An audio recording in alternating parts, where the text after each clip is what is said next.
Welcome to the Southern Ohio Museum. Welcome back to our series of videos.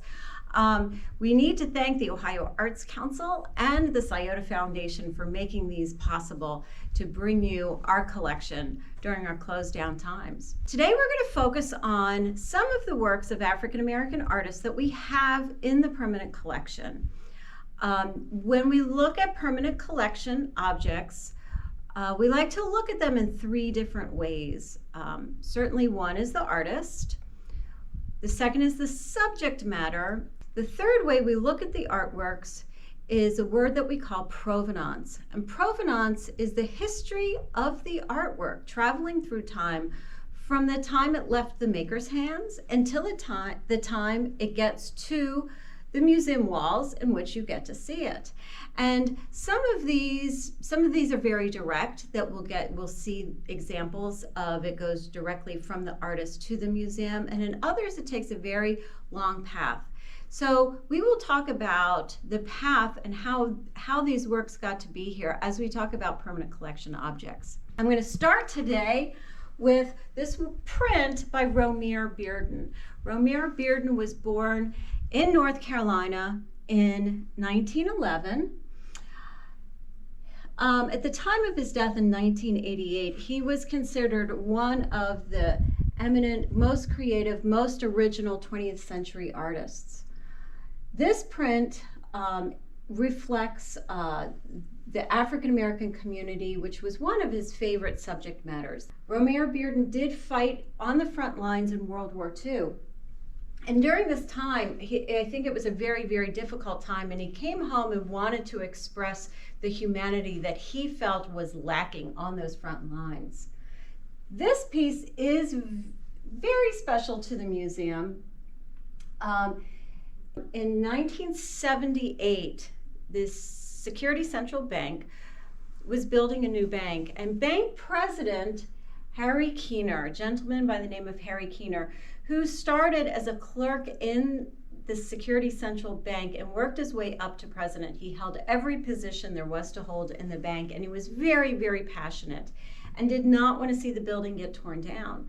He gifted the building, the Security Central building, this beautiful Beaux-Arts building, to the city of Portsmouth. There was an exchange of $1 with the sole purpose that it become a museum. So it was a very, very generous gift on a national scale. And in 1978, he was recognized by Forbes magazine in business as a business contributor to the arts. And Harry Keener and his wife Janet flew to Los Angeles to accept this award. And the award was a limited edition print that Romare Beardon made expressly for Forbes magazine to be presented to the winners of this award. And years later, the Keeners kept it in the bank, and years later, it was gifted in 1988 to the museum by subsequent bank president Mike Brennan. So this piece has special significance. Not only is it by a premier 20th century artist, but it signifies the beginning of our museum. So next to this, we've got an example of Elijah Pierce's work. Elijah Pierce was born in Baldwin, Mississippi. He was a descendant of slaves, and during the 1930s, he migrated. He was part of the Great Migration up to Columbus.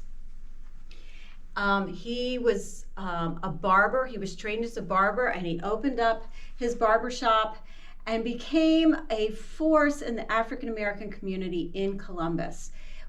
During the entire time he was a barber, he whittled. He whittled and did woodworking and had these pieces all around his barber shop. Later, when he married, he and his wife became preachers, and he went around preaching.